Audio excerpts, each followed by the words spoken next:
আসসালামু আলাইকুম। আপনারা অনেকে জানেন যে আমার এই মুরগির বাচ্চাটি দুটি চোখে নাই, অন্ধ। তো ওকে আমি কীভাবে আজ প্রায় 7-8 দিনের মতন রাখলাম, আসুন দেখে নিই।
তো জানি না ওর হায়াত আল্লাহ কয়দিন রাখে, এর হায়াতটা আমি চেষ্টা করতেছি ও যাতে খাইতে পারে না, ওর এইভাবে খাওয়াই দিতে।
গুলি আদা দিছিলাম কিন্তু ও খাইতেছে না, এভাবে দিলেও বেশি সুন্দর করে খায়। আমি সব রকমের চেষ্টা করছি ওরে খাওয়ানোর।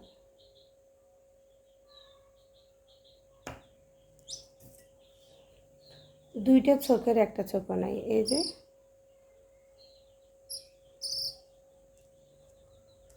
একটুখানি বচ্ছে পেট।